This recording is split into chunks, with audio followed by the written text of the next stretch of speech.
राधे राधे, जय श्री कृष्णा।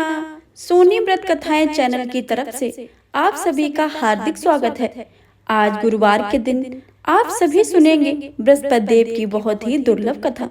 तो इस कथा को भक्ति भाव से और प्रसन्न मन चित्त से पूरा अवश्य सुनिए और कमेंट बॉक्स में भगवान बृहस्पति देव की जय लिखना बिल्कुल भी मत भूलिए।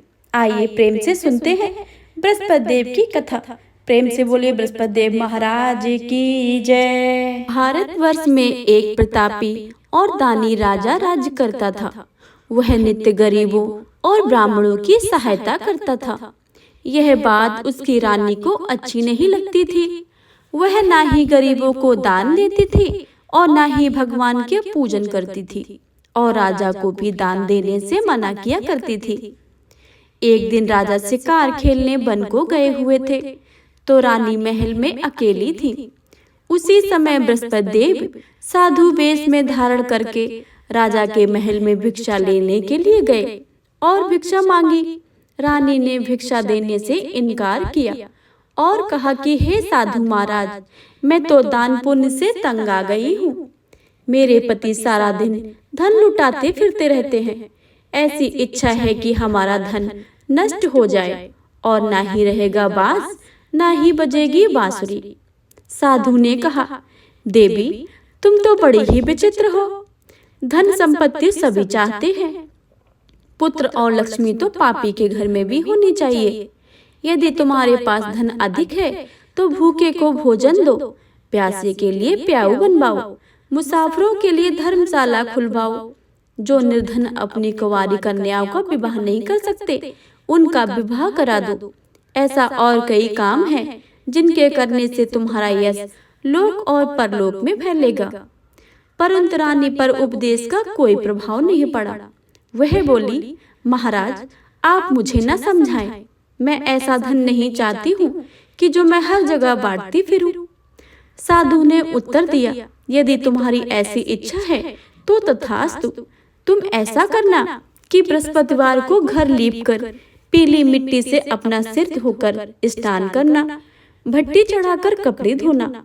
ऐसा करने से आपका सारा धन नष्ट हो जाएगा। कहकर वह साधु महाराज वहां से अलविदा हो गए। साधु के अनुसार कई बातों को पूरा करते हुए रानी को केवल 3 बृहस्पति ही बीते थे कि उसकी धन संपत्ति सब नष्ट हो गई। भोजन के लिए राजा को परिवार तरसने लगा था। तब एक दिन राजा ने रानी से बोला कि हे रानी, तुम यहीं रहो, मैं दूसरे देश को जाता हूँ, क्योंकि यहाँ पर सभी लोग मुझे जानते हैं, इसलिए मैं कोई छोटा कार्य नहीं कर सकता। ऐसा कहकर राजा परदेश को चला गया। वह वहाँ जंगल में लकड़ी काट कर लाता और शहर में बेचता। इस तरह वह अपना जीवन व्यतीत करने लगा। फिर राजा के परदेश जाते ही रानी और दासी दुखी रहने लगी। एक बार जब रानी और दासी को 7 दिन तक भोजन के रहने पड़ा तो रानी ने अपनी दासी से कहा कि हे दासी, पास के ही नगर में मेरी बहन रहती है। वह बड़ी ही धनवान है। तू उसके पास जा और कुछ लेकर आ ताकि थोड़ी बहुत गुजर बसर हो जाए। दासी रानी की बहन के पास गई। उस दिन गुरुवार था और रानी की बहन उस समय बृहस्पति देव की व्रत की कथा सुन रही थी। दासी ने रानी की बहन को अपनी सारी संदेश दिया, लेकिन रानी की बड़ी बहन ने कोई उत्तर नहीं दिया। जब दासी को रानी की बहन से कोई उत्तर नहीं मिला तो वह बहुत दुखी हुई और क्रोध भी आया। दासी ने वापस आकर रानी को सारी बातें बता दी। रानी सुनकर अपने भाग्य को कोसा। उधर रानी की बहन ने सोचा कि मेरी बहन की दासी आई थी, परंतु मैं उससे बोल नहीं पाई। वह बहुत दुखी हुई। कथा सुनकर और पूजन समाप्त करके वह अपनी बहन के घर आई और कहने लगी, हे बहन, मैं बृहस्पतिवार का व्रत कर रही थी। तुम्हारी दासी मेरे घर आई थी, परंतु जब तक कथा होती है तब तक ना ही उठते हैं और ना ही कुछ बोलते हैं, इसलिए मैं नहीं बोली। क्यों दासी क्यों गई थी? रानी बोली, बहन तुमसे क्या छिपाऊं, हमारे घर में खाने को अनाज नहीं था। ऐसा कहते कहते रानी की आंखें भर आईं। उसने दासी समेत पिछले 7 दिनों से भूखे रहने की बात अपनी बहन को विस्तार पूर्वक सुना दी। रानी की बहन बोली, देखो बहन, भगवान बृहस्पति देव सबकी मनोकामना को पूर्ण करते हैं। देखो शायद तुम्हारे घर में भी अनाज रखा हो। पहले तो रानी को विश्वास नहीं हुआ, पर बहन के आग्रह करने पर उसने अपनी दासी को अंदर भेजा तो सचमुच अनाज से भरा एक घड़ा मिल गया। यह देखकर दासी को बड़ी ही हैरानी हुई। दासी रानी से कहने लगी कि हे रानी, जब हमको भोजन नहीं मिलता है तो हम व्रत ही तो करते हैं, इसलिए क्यों ना इस व्रत की और कथा को विधि पूछ ली जाए ताकि हम भी व्रत कर सके। तब रानी ने अपनी बहन से बृहस्पतिवार व्रत के बारे में पूछा। उसकी बहन ने बताया, बृहस्पतिवार के व्रत से में चने और मुनक्का से विष्णु भगवान के केले की जड़ से पूजन करें तथा दीपक जलाएं, व्रत की कथा सुने और पीला भोजन ही करें। इससे बृहस्पति देव प्रसन्न हो जाते हैं। व्रत और पूजन विधि बताकर रानी की बहन अपने घर को लौट गई। 7 दिन के बाद जब गुरुवार आया तो रानी और दासी ने व्रत रखा। घुड़साल में जाकर चना और गुड़ लेकर आई। फिर उसे केले की जड़ तथा विष्णु भगवान का पूजन किया। अब पीला भोजन कहाँ से लाएं? इस बात को लेकर दोनों बहुत दुखी थे। चूंकि उन्होंने व्रत रखा था, इसलिए बृहस्पति देवता उन पर प्रसन्न थे। इसलिए वे एक साधारण व्यक्ति का रूप धारण करके 2 थाली में सुंदर पीला भोजन दासी को दे गए। भोजन पाकर दासी बहुत प्रसन्न हुई और फिर रानी के साथ मिलकर भोजन ग्रहण किया। उसके बाद वे सभी गुरुवार को व्रत और पूजन करने लगी। बृहस्पति भगवान की कृपा से उनके पास फिर से धन संपत्ति आ गई, परंतु रानी फिर से पहले की तरह आलस्य करने लगी। तब दासी बोली, देखो रानी, तुम पहले भी इस प्रकार आलस्य करती थी। तुम्हें धन रखने में कष्ट होता है, इस कारण सभी धन नष्ट हो गया है। और जब जब भगवान बृहस्पति की कृपा से धन मिला है तो तुम्हें फिर से आलस्य होता है। रानी को समझाते हुए दासी कहती है कि बड़ी मुसीबतों के बाद हमने यह धन पाया है, इसलिए हमें दान पुण्य करना चाहिए।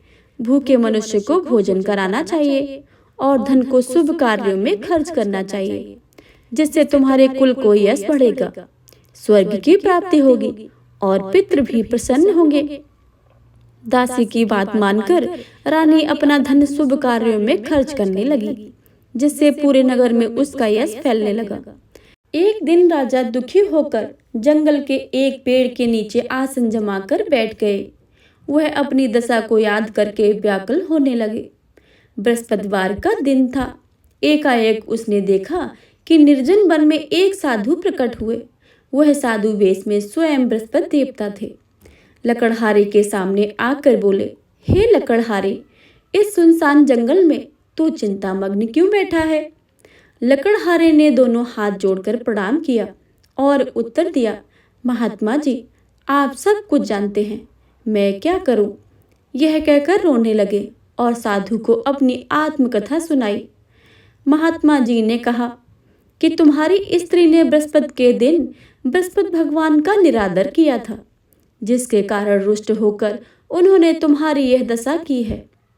अब तुम चिंता को दूर करके मेरे कहने पर चलो, तुम्हारे सब कष्ट दूर हो जाएंगे और भगवान पहले से भी अधिक संपत्ति देंगे। तुम बृहस्पति के दिन व्रत किया करो। 2 पैसे के मुनक्के और चने लाकर उसका प्रसाद बनाओ और शुद्ध जल में लोटे में शक्कर मिलाकर अमृत तैयार करो। कथा के पश्चात अपने सारे परिवार को सुनने वाले प्रेमियों से अमृत को बांट कर और आप भी ग्रहण करो। ऐसा करने से भगवान तुम्हारी सब मनोकामनाएं पूरी कर देंगे। साधु के ऐसे वचन सुनकर लकड़हारा बोला, हे प्रभु, मुझे लकड़ी बेचकर इतना पैसा नहीं मिलता है जिससे भोजन के उपरांत कुछ बचा सकूं। मैंने रात्र में अपनी स्त्री को व्याकुल देखा है। मेरे पास कुछ भी नहीं है जिससे मैं उसकी खबर मंगा सकूं। साधु ने कहा, हे लकड़हारे, तुम किसी बात की चिंता मत करो। बृहस्पति के दिन तुम रोजाना की तरह लकड़ियां लेकर शहर को जाओ।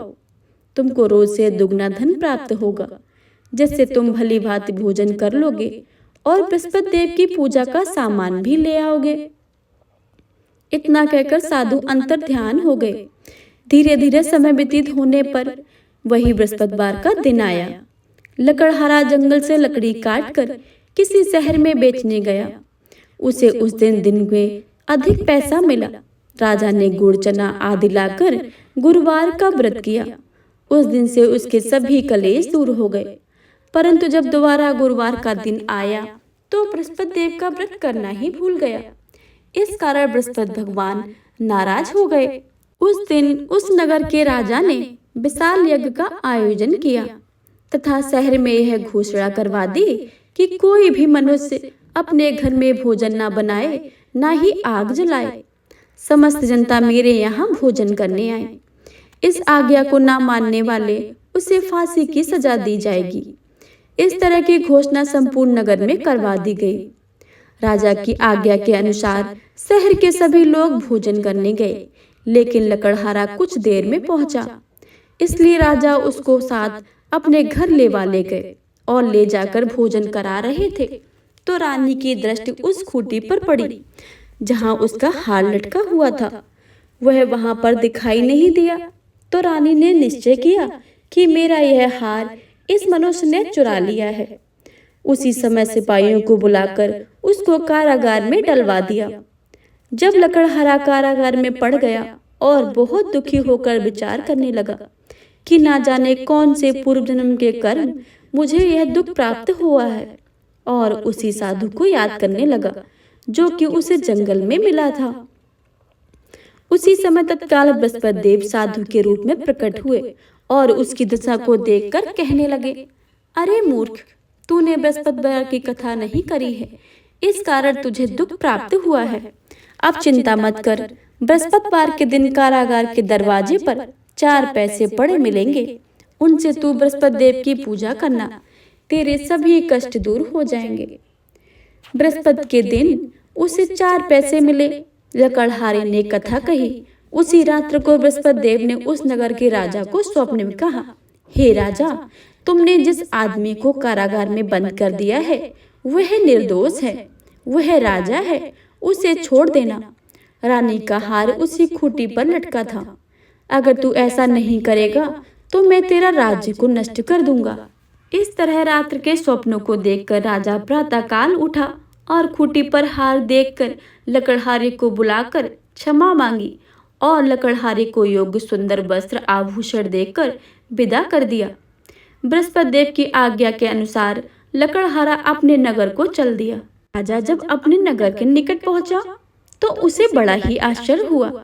नगर में पहले से अधिक बाग, तालाब, कुएं और बहुत सी धर्मशालाएं, मंदिर आदि बन गई हैं। राजा ने पूछा कि किसके बाग और धर्मशाला है।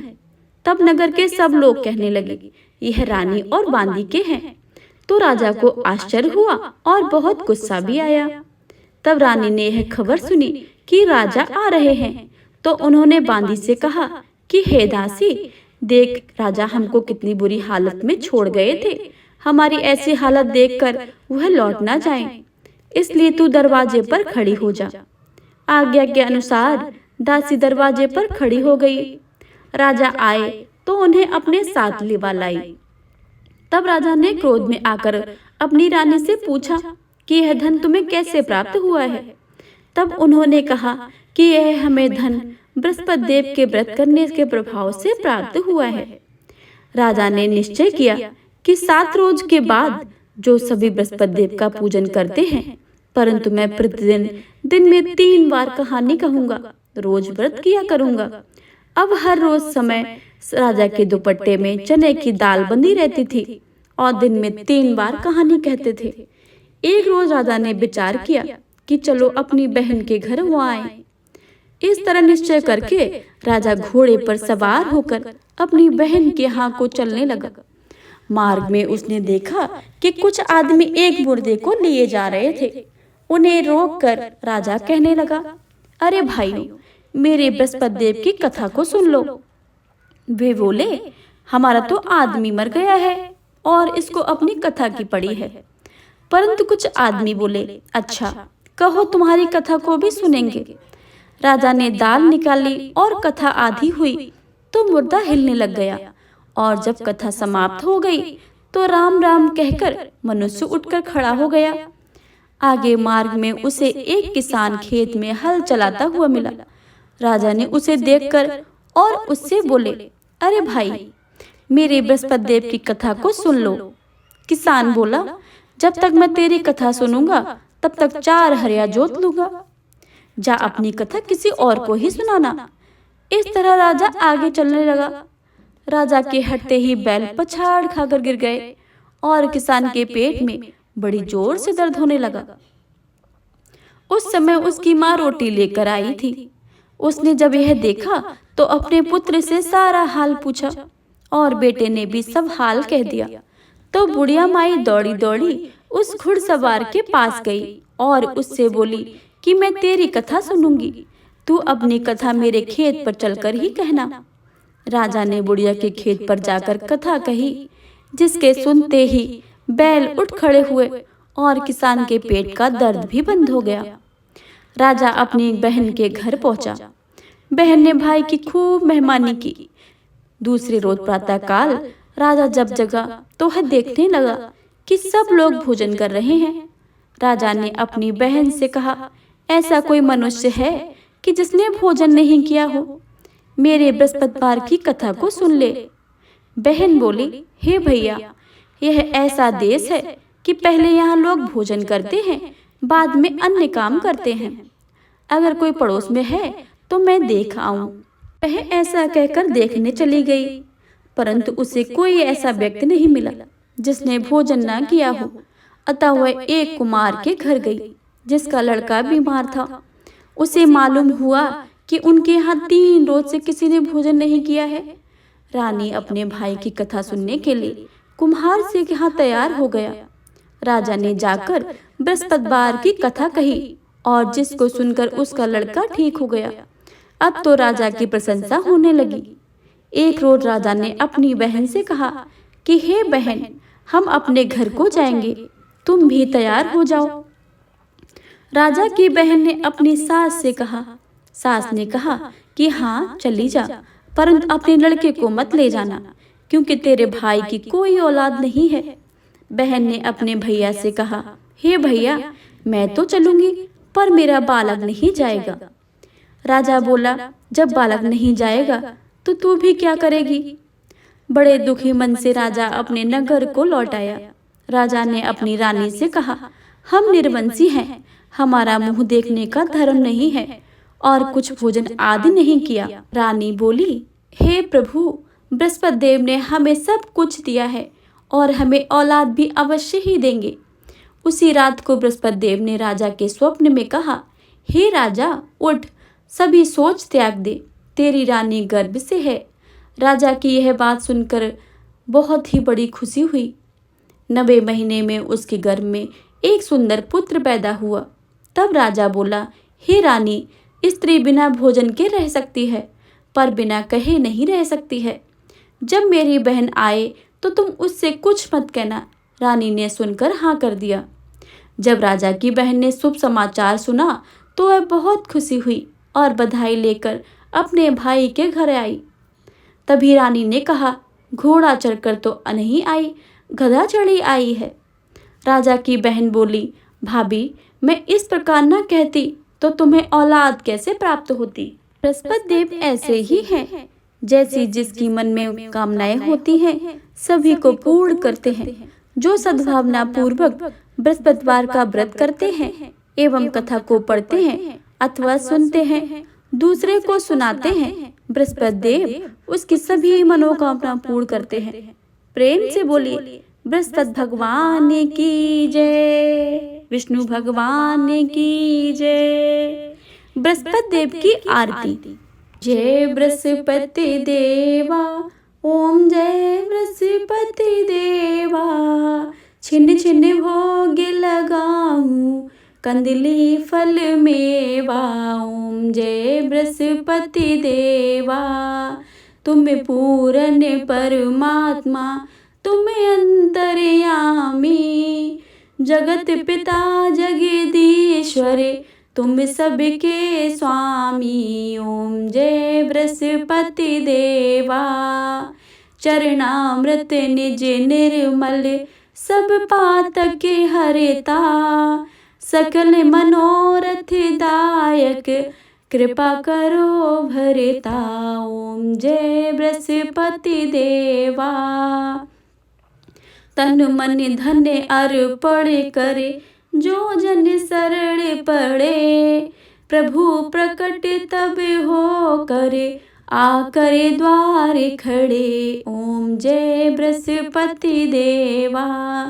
दीन दयाल दयानिधि भक्त हितकारी। पाप दोष सब हरता भवबंधन हारी। ओम जय बृहस्पति देवा। सकल मनोरथ दायक सब संशय हारो। विषय विकार मिटाओ संतन सुखकारी। ओम जय बृहस्पति देवा। जो कोई आरती तेरी प्रेम सहित गावे। जेठानंद आनंद करे सो निश्चय पावे। ओम जय बृहस्पति देवा। ओम जय बृहस्पति देवा। ओम जय बृहस्पति देवा। प्रेम से बोले विष्णु भगवान की जय। बृहस्पति देव भगवान की जय।